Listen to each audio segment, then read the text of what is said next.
ప్రభునామానికే మహిమ కలుగును గాక.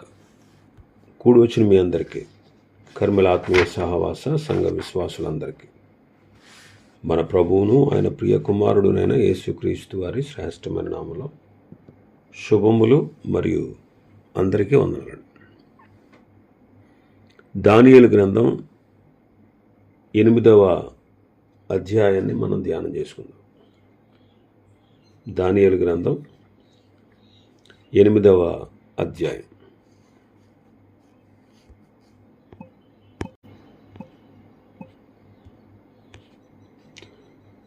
ఈ 8వ అధ్యాయం యొక్క ముఖ్య అంశం ఏంటంటే, పొట్టేలు మేకపోతును గూర్చిన దర్శనం. పొట్టేలు మేకపోతు ఈ రెండిటిని గురించి ఈ అధ్యాయంలో ఉంది. మొదటి 14 వచనాల్లో దానియేలుకు కలిగిన దర్శనం, 15వ వచనం నుంచి 27వ వచనం వరకు దాని భావం మనం చూస్తాం.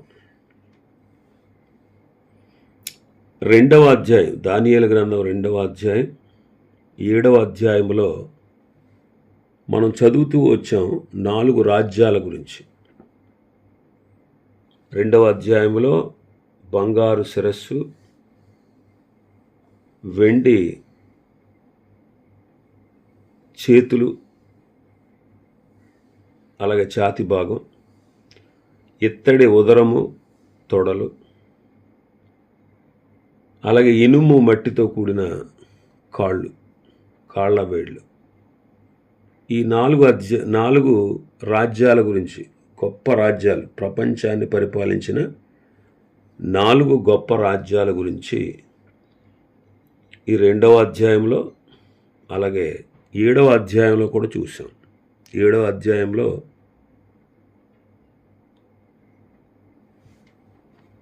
నాలుగు జంతువుల గురించి మనం చూసాం.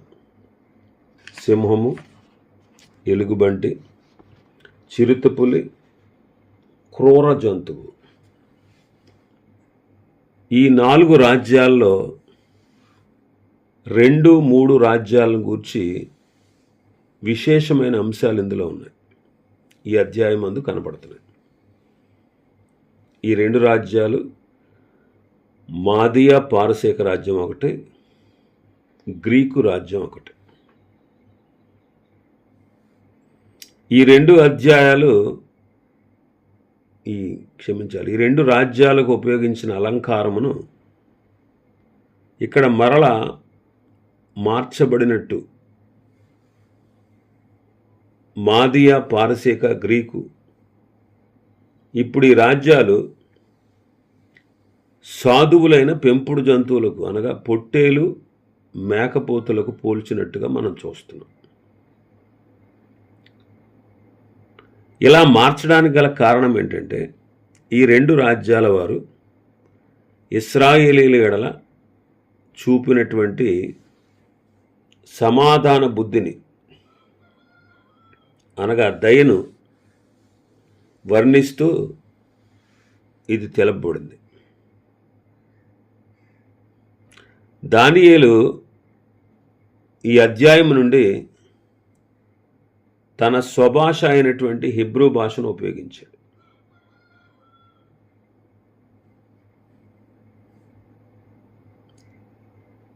ఈ గ్రంథం మిగిలిన అధ్యాయాలు హెబ్రూ భాషలో రాయబడ్డాయి. మరి ఎందుకు ఇలాగ రాశారంటే, ఇశ్రాయేలుల చరిత్రకు సంబంధించిన కొన్ని విషయాలు ఇందులో ఉన్నాయి కాబట్టి ఇలాగ రాయవలసి వచ్చింది. కాబట్టి మనం ఈ దర్శనాన్ని, దాని భావాన్ని కలిసి ఒకేసారి మనం ధ్యానం చేసుకుంటూ వెళ్దాం. ఇప్పుడు ప్రస్తుతం దానియేలు బెల్షజరు పరిపాలనలో ఉన్నాడు. రాజకీయ ఉద్యోగం చాలించుకొని ఏకాంతంగా ఉండి దేవుని సహవాసం చేసి దేవుని చేత దర్శనాలు పొందుచు గొప్ప సంగతులు నేర్చుకుంటూ ఉన్నాడు. దానియేలు బబులోనులో ఉన్నాడు. అయితే దర్శన సమయమందు పారసీక రాజ్యమందలి ప్రధాన పట్టణములో ఒకటైనటువంటి ఏలాము దేశం యొక్క ప్రముఖ పట్టణమైన షూషను అనే పట్టణంలో ఉన్నాడు. ఈ స్థలం అందే ఎస్తేరు గ్రంథంలో ఉన్నటువంటి సంగతులు చాలా విషయాలు ఇక్కడ జరిగాయి. ఈ ప్రదేశం నుండే, ఈ షూషను కోట నుండే నెహెమ్యా బయలుదేరి వెళ్ళి అర్తహషస్త రాజాజ్ఞ ప్రకారము యెరూషలేము గోడలు తిరిగి కట్టించుటకు యెరూషలేముకు వెళ్ళాడు. ఈ పట్టణం ఓలయి అను నది ప్రక్కన కట్టబడింది. దానియేలు తన దర్శనములో పట్టణము వెలుపటి నదీ తీరమున నిలిచి ఉన్నట్లుగా ఉన్నాడు. ప్రస్తుతం ఆయన చూసిన దర్శనము తాను మొదటి అధ్యాయాల్లో చూసిన వాటిని విశదపరుస్తూ ఉంది. చదువుదాం ఒకసారి మొదటి వచనం. రాజుకు బెల్షజరు ప్రభుత్వపు 3వ సంవత్సరమందు దానియేలును నాకు మొదట కలిగిన దర్శనము గాక మరి ఒక దర్శనము కలిగింది. నేను దర్శనము చూచుచుంటిని. చూచుచున్నప్పుడు నేను ఏలాము ప్రదేశ సంబంధమగు షూషను పట్టణపు నగరలో ఉండగా దర్శనము నాకు కలిగింది. నేను ఓలయి అను నది ప్రక్కన ఉన్నట్టు నాకు దర్శనము కలిగింది. నేను కన్నులెత్తి చూడగా ఒక పొట్టేలు ఆ నది ప్రక్కన నిలిచి ఉండెను. దానికి 2 కొమ్ములు. ఆ కొమ్ములు ఎత్తైనవి కానీ ఒకటి రెండవ దానికంటే ఎత్తుగా ఉండెను. ఎత్తుగలది దానికి తరువాత మొలిచినది. ఈ దర్శనము బెల్షజరు ప్రభుత్వం 3వ సంవత్సరంలో జరిగింది. ఇది క్రీస్తు పూర్వం 553. 7వ అధ్యాయం మొదటి వచనంలో మరొక దర్శనం కలిగింది. కానీ ఈ దర్శనం కలిగినప్పుడు దానియేలు ఏలాము ప్రదేశంలో షూషను పట్టణపు నగరంలో ఉన్నట్టు తెలుస్తోంది. షూషను పట్టణం ఏలాము ప్రదేశంలో ఉన్న ప్రధాన పట్టణం. ఇది పారసీక రాజ్యానికి ముఖ్య రాజధాని. ఏలాము బబులోను తూర్పున ఉన్నటువంటి ప్రాంతం, పర్వత ప్రాంతం అన్నమాట. ఇప్పుడు ఇది ఇరాన్ దేశానికి పశ్చిమ భాగాన ఈ ఓలాయి అనే నది ఉన్నట్టు మనకు కనిపిస్తుంది.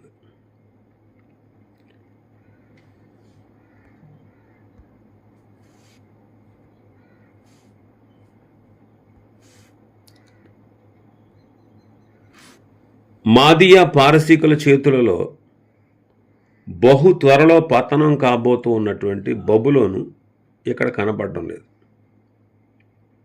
కానీ పొట్టేలను పోలిన 2వ ప్రపంచ రాజ్యముతో ఈ దర్శనం ప్రారంభమైంది. ఈ దర్శనాన్ని చూపించింది దేవుడే. దర్శనం యొక్క భావాన్ని కూడా ఆయనే తెలియజేశాడు. కాబట్టి దర్శనాన్ని, దాని భావాన్ని మనం కలిసి ధ్యానం చేద్దాం. నేను కన్నులెత్తి 2వ వచనం 3వ వచనం 2, 3 వచనాలు కలిసి ఉన్నాయి.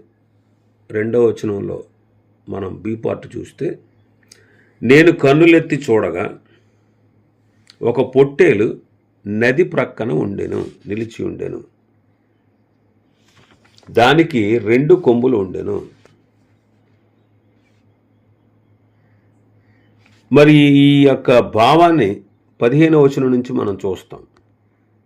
15వ వచనం, దానియేలును నేను ఈ దర్శనమును చూచితిని, దానిని తెలుసుకొనదగిన వివేకము పొందవలనని ఉండగా మనుష్యుని రూపము గల ఒకడు నా ఎదుట నిలిచెను. అంతటా ఓలయి నదీ తీరముల మధ్యన నిలిచి పలుకుచున్న ఒక మనుషుని స్వరం వింటిని. అది గబ్రియేలు, ఈ దర్శన భావమును ఇతనికి తెలియజేయమని చెప్పాను. దర్శనం 14 వచనాల్లో ఉంది. 15 వచనం నుంచి దాని భావం ఉంది. దానిని తెలుసుకునేటువంటి వివేకం పొందాలని దానియేలు అనుకుంటూ ఉంటే ఆ దర్శన భావం అతనికి తెలియజేయమని ఒక స్వరము విన్నాడు. ఆ స్వరం, ఆ దర్శన భావం తెలియజేయడానికి వచ్చినటువంటి వారు గబ్రియేలు. భక్తులకు తన సత్యాన్ని తెలియజేయడానికి దేవుడు అనుగ్రహించే సదుపాయాలన్నమాట. లోకాసు వార్త 1వ అధ్యాయంలో మనం చదువుతాం. లోకాసు వార్త 1వ అధ్యాయం 19వ వచనం చూస్తే, నేను దేవుని సముఖమందు నిలిచి గబ్రియేలును, నీతో మాట్లాడటకు ఈ సువర్తమానం నీకు తెలుపుటకు పంపబడుతుంది. 26వ వచనం, 6వ నెలలో గబ్రియేలును దేవదూత గలిలయైన నజరేతను ఊరిలో దావీదు వంశస్థుడైన యోసేపు అనే ఒక పురుషునికి ప్రదానం చేయబడిన కన్యక యొద్దకు దేవుని చేత పంపబడెను. అంటే గబ్రియేలు అంటే దేవుడు తన సత్యాన్ని తెలియజేయడానికి తన దూత అయిన గబ్రియేలును వర్తమానం అందించువానిగా నియమించాడు.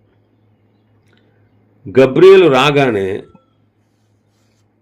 దానియేలు 17వ వచనం, అప్పుడు అతడు నేను నిలుచున్న చోటుకు వచ్చాను.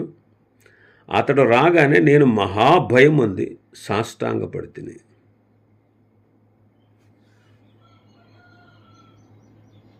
భక్తులు దర్శనాల్లో భయపడి సాగిలపడడం మనం అప్పుడప్పుడు చూస్తాం. అప్పుడు ఆయన ఏమన్నారంటే, గబ్రియేలు నరపుత్రుడా, ఈ దర్శనము అంత్యకాలమును గూర్చినది అని తెలుసుకో అన్నాడు. భక్తులు దైవ సత్యాలు తెలుసుకోవాలనే ఆ విషయమే దేవుని యొక్క కోరిక అన్నమాట. భక్తులైన వారు దర్శనాన్ని తెలుసుకోవాలి, దైవ సత్యాలను తెలుసుకోవాలి, నేర్చుకోవాలి. అది దేవుని యొక్క ఉద్దేశం, కోరిక. అందుకే దేవుడు తన సత్యాన్ని గూర్చి, తనని గూర్చి, లోకాన్ని గూర్చి, నిన్ను గూర్చి, నన్ను గూర్చిన సత్యాన్ని పరిశుద్ధ గ్రంథంలో రాసి ఉంచారు. ఆ దైవ సత్యాలు మనం తెలుసుకోవాలనేది ఆయన యొక్క కోరిక. మరి ఇప్పుడు వాక్య సత్యాలను మనం గ్రహించాలంటే, ఆ గ్రహించడానికి దేవుడు తన పరిశుద్ధాత్మనిచ్చాడు. దైవ సత్యాలను గ్రహించడానికి దేవుడు పరిశుద్ధాత్మనిచ్చాడు. కొరింథీయులకు రాసిన మొదటి పత్రిక 2వ అధ్యాయం 9వ వచనం నుంచి చదివితే, ఇందును గూర్చి దేవుడు తను ప్రేమించి వారికి ఏవి సిద్ధపరచనో అవి కంటికి కనబడలేదు, చెవికి వినబడలేదు, మనుష్య హృదయమునకు గోచరము కాలేదు అని వ్రాయబడి ఉన్నది. మనకైతే దేవుడు వాటిని తన ఆత్మ వలన బయలుపరిచి ఉన్నాడు. ఆ ఆత్మ అన్నిటినీ, దేవుని మర్మములను కూడా పరిశోధించుచున్నాడు. ఒక మనుషుని సంగతులు అతనిలో ఉన్న మనుష్యాత్మకే కానీ మనుషులలో మరి ఎవరికి తెలియను. అలాగే దేవుని సంగతులు దేవుని ఆత్మకే కానీ మరి ఎవరికి తెలియవు. కాబట్టి దేవుడు మనుషుల కోసం ఏవైతే సిద్ధపరిచాడో, అంటే తను ప్రేమించే మనుషుల కోసం ఏవి సిద్ధపరిచాడో అవి కంటికి కనబడలేదు, చెవికి వినబడలేదు, మనుష్య హృదయమునకు గోచరము కాలేదు. మనకైతే, ఆయన నమ్మిన, ఆయన ప్రేమిస్తున్న మనకైతే దేవుడు వాటిని తన ఆత్మ వలన బయలుపరిచి ఉన్నాడు. కాబట్టి భక్తులు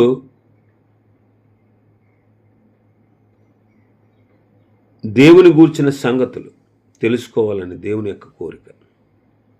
అందుకే పరిశుద్ధాత్మను దేవుడు మనకు అనుగ్రహించాడు. ఇంకా 18వ వచనంలో చూస్తే, అతడు నాతో మాట్లాడుచుండగా నేను గాఢ నిద్ర పట్టిన వాడనే నేలను సాష్టాంగపడితిని గనుక అతడు నన్ను పట్టుకొని లేవనెత్తి నిలువబెట్టెను. గాఢ నిద్ర పట్టిన వాడే సాగిలపడ్డాడు. అయితే గబ్రియేలు ఆయన పట్టుకొని లేవనెత్తి నిలబెట్టాడు. నిద్రపోతున్న భక్తులను దేవదూత లేపి ఆదరించడం మనం తరచుగా పాత నిబంధనలో చూస్తాం. రాజుల మొదటి గ్రంథం 19వ అధ్యాయం చూస్తే ఏలియాకు ఇటు అనుభవం కలిగింది. ఉగ్రత 19వ వచనం, ఉగ్రత సమాప్తమైన కాలమందు కలగబోవునట్టి సంగతులు నీకు తెలియజేయుచున్నాను. ఉగ్రత సమాప్తమైన కాలమందు కలగబోవునట్టి సంగతులు. ఇక్కడ చెప్పిన కాలాంతం 8:14 అంటే 8వ అధ్యాయం 14వ వచనంలో ఒకసారి చూస్తే మన భాగంలో 14వ వచనం, 2300 దినముల మట్టుకని నాతో చెప్పాను, అప్పుడు ఆలయ పవిత్రతను గూర్చిన తీర్పు తీర్చబడును అంటాడు. ఉగ్రత సమాప్తమైన కాలములో కలగబోనటి సంగతులు అంటున్నాడు. ముఖ్యంగా అంతియొకస్ ఎపిఫనెస్ అతని కాలం అని కూడా చెప్పవచ్చు. 19వ వచనంలో మనం చూస్తే ఏలైనగా అది నిర్ణయించిన అంత్యకాలమును గూర్చినది అంటాడు. దానియేలు చూసినటువంటి 2 కొమ్ములు గల పొట్టేలు మాదియా పారసీక రాజులిద్దరిని సూచిస్తూ ఉంది. 20వ వచనం, నీవు చూచిన 2 కొమ్ములు గల పొట్టేలు ఉన్నదే అది మాదీయుల యొక్క పారసీకుల యొక్క రాజులను సూచిస్తూ ఉంది. 2 కొమ్ములు ఒకే పొట్టేలకు ఉన్నట్టు ఒక రాజ్యములో 2 పరిపాలిస్తారు. అది ఐక్య పాలన అన్నమాట. అయితే ఈ 2 కొమ్ములలో ఒక కొమ్ము ఎత్తుగా ఉంది, ఒక కొమ్ము ఎత్తుగా ఉంది. దాని తర్వాత మొలిచినది దానికంటే ఎత్తుగా ఉంది. ఇది పారసీక రాజ్యం. మాదీయులలో నుండే పారసీకులు వచ్చారు. అయినా సరే మాదీయుల కంటే పారసీకులే ఉన్నత స్థానంలో ఉన్నారు. 7వ అధ్యాయం 5వ వచనంలో చూసాం కదా, ఆ ఎలుగుబంటి ఒక ప్రక్క పండుకొని ఉండెను, అనగా పారసీకుల మీదే మాదీయులు ఆధారపడి ఉన్నారు అని భావం. మరి అసలు బబులోనీయులని జయించగలిగిన వారు పారసీక రాజు అయిన కోరెషు మాత్రమే. అయితే అతడు దర్యావేషును రాజుగా చేశాడు. ఈ పొట్టేలు ఏం చేస్తుందో 4వ వచనంలో, నదీ తీరమున ఒక పొట్టేలుని చూశాడు కదా, ఆ పొట్టేలు ఏం చేస్తుంది? 3వ వచనంలోనేమో దాని కొమ్ముల గురించి రాయబడి ఉంది. 3వ వచనం ఒకసారి చూద్దాం. నేను కన్నులెత్తి చూడగా ఒక పొట్టేలు అనేది ప్రక్కన నిలిచాను, దానికి 2 కొమ్ములు, ఆ కొమ్ములు ఎత్తైనవి కానీ ఒకటి 2వ దానికంటే ఎత్తుగా ఉండెను, ఎత్తుగలది దానికి తర్వాత మొలిచినది. అందుకే మాదీయ పారసీక రాజ్యం ఈ 2 కొమ్ములు. ఆ పొట్టేలు ఏం చేస్తుంది? 4వ వచనంలో, ఆ పొట్టేలు కొమ్ముతో పశ్చిమముగాను ఉత్తరముగాను దక్షిణముగాను పొడుచుచుండెను. ఇట్లు జరగగా దానిని ఎదిరించుటకైనను అది పట్టకుండా తప్పించుకొనుటకైనను ఏ జంతువునకు శక్తి లేకపోయాను. అది తనకిష్టమైనట్టుగా జరిగించుచు బలము చూపుచూ వచ్చెను అంటాడు.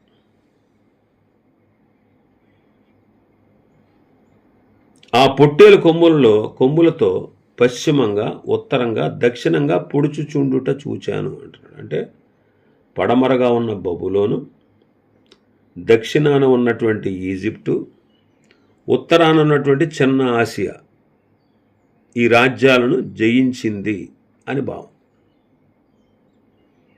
7వ అధ్యాయం 5వ వచనంలో కూడా ఎలుగుబంటితో పోల్చబడింది మాదీయ పారసీక రాజ్యం. ఆ ఎలుగుబంటి నోట 3 ప్రక్కటెముకలు పట్టుకుని ఉంది అని మనం చూస్తాం. అంటే 3 రాజ్యాలను స్వాధీనంలో ఉంచుకుంది అని దాని భావం. దాన్ని జయించింది అని భావం. దానిని ఎదిరించడానికైనా అది పట్టకుండా దేనినైనా తప్పించుటకైనా ఏ జంతువుకి శక్తి లేకపోయాను. అది తనకిష్టమైనట్టుగా జరిగిస్తూ బలము చూపుతూ వచ్చింది. 4వ వచనంలో అది తనకిష్టమైనట్టుగా బలం చూపుతూ వచ్చింది. అంటే అప్పటిలో మాదీయ పారసీకుల్ని జయించేవాళ్ళు ఎవ్వరూ లేరు. క్రీస్తుపూర్వం 536 నుంచి క్రీస్తుపూర్వం 330 వరకు పారసీకులు ప్రపంచ చక్రవర్తులుగా పరిపాలించారు.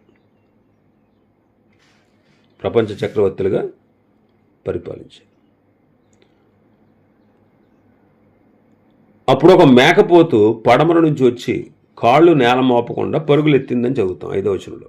నేను ఈ సంగతి ఆలోచించుండగా ఒక మేకపోతు పడమటి నుండి వచ్చి కాళ్ళు నేల మోపకుండా భూమి అందంతటా పరుగులెత్తను. దాని 2 కన్నుల మధ్య ఒక ప్రసిద్ధమైన కొమ్ము ఉండెను.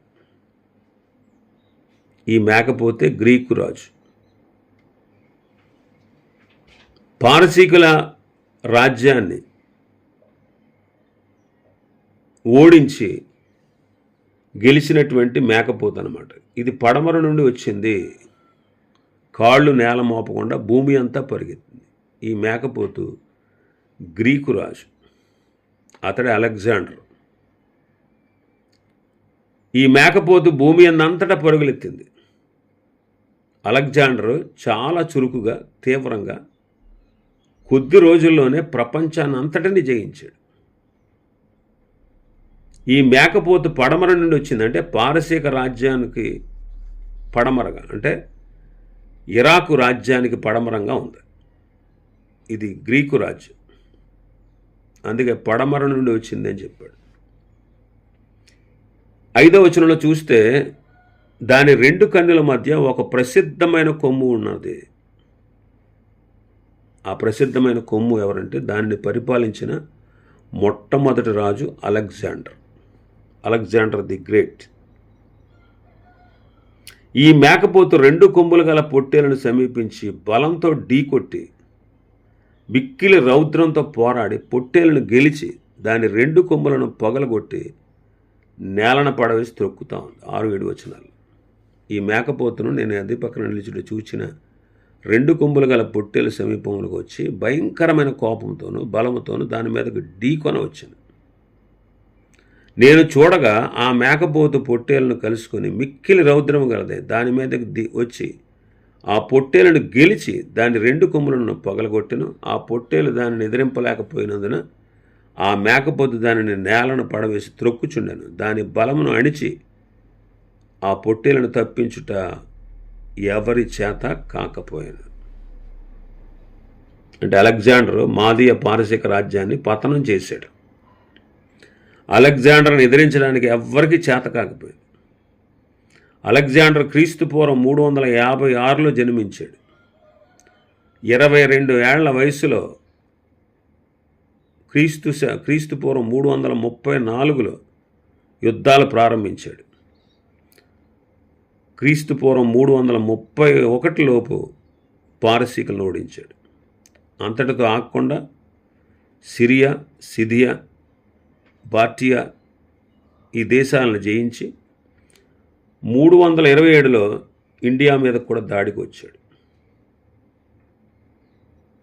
ఇలాగా ఈ మేకపోతు అత్యధికంగా ప్రబలి తన బలాన్ని చూపుతూ వచ్చింది. 8వ వచనంలో మనం చదువుతాం అన్నమాట. ఆ మేకపోతు అత్యధికంగా బలం చూపుచూ వచ్చాను. అది బహుగా పుష్టిని అందగా దాని పెద్ద కొమ్ము విరిగాను. విరిగిన దానికి బదులుగా 4 ప్రసిద్ధమైన కొమ్ములు ఆకాశపు నలుదిక్కులకు 4 పెరిగాను. ప్రపంచ రాజ్యాలన్నిటినీ జయించాడు అలెగ్జాండర్. ఇకను జయించుటకు రాజ్యాలు లేక ప్రపంచ పటాన్ని పరుచుకునంట దానిపై ఏడ్చాడని చాలామంది చెప్తారు. బైబిల్ పండు చరిత్రకారులు చెప్తారు. క్రీస్తుపూర్వం 334 నుండి యుద్ధాలు చేసి లోకమంతటా జయించాడు. అందుకే అలెగ్జాండర్ ది గ్రేట్ అనే బిరుదు పొందాడు. 33 వయసులో ప్రపంచాన్ని జయించాడు. అయితే ఆ బహుపుష్టి కలిగినటువంటి ఆ పెద్ద కొమ్ము విరిగిపోయింది. అది బహుగా పుష్టినొందగా దాని పెద్ద కొమ్ము విరిగెను అని మనం 8వ వచనంలో చదువుతాం. ఆ పెద్ద కొమ్ము అలెగ్జాండర్. అతడు త్రాగుడుకు లోనే, వ్యభిచారానికి లోనే, చిన్న వయస్సులోనే మరణించాడు. క్రీస్తు పూర్వం 323లో అతడు చనిపోయాడు. దానికి ప్రతిగా 4 కొమ్ములు విరిగిన దానికి బదులుగా 4 ప్రసిద్ధమైన కొమ్ములు ఆకాశపు